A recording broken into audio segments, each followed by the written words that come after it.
Më pak se gjysma e studentëve të privatit që mbetën pa universitet janë regjistruar në institucionet e arsimit të lartë. Mundësia e dytë që Ministria e Arsimit u dha këtyre studentëve, nxori në pas se nga mbi 7.000 studentë që duhet të transferoheshin, u regjistruan vetëm 3.500, ndërsa pjesa tjetër kanë qenë të regjistruar fiktivisht. Shifrat e para të dala pas mbylljes së këtij procesi i bën të ditura zëvendësministri i Arsimit Arbian Mazniku gjatë një interviste për News 24, nga ku deklaroi se data 9 janar shënjoi mbylljen e këtij angazhimi. Në përfundim të procesit, në total janë regjistruar në shkollat e larta deri tani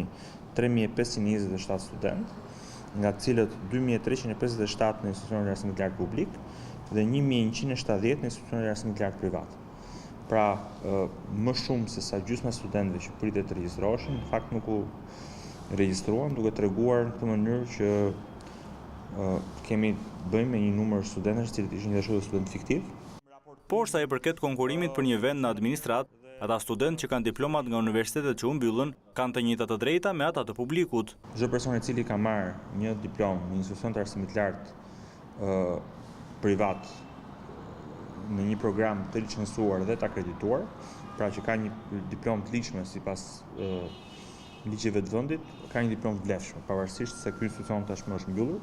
Sa i përket procesit të akreditimit, në javën e 3 të janarit do të publikohet manuali për procesin dhe një javë më vonë, Agjencia Britanike do të ketë takime drejtues të institucioneve publike dhe private, ndërsa muaj korrik do të përcaktojë se kush do ta kalojë këtë test dhe kush duhet të plotësojë rekomandimet për akreditim. Gjatë muajve shkurt dhe mars, secili institucion arsimit lart publik dhe privat në vend do të ketë detyrë që të plotësojë një formular vetvlerësimi për secilin prej standardeve të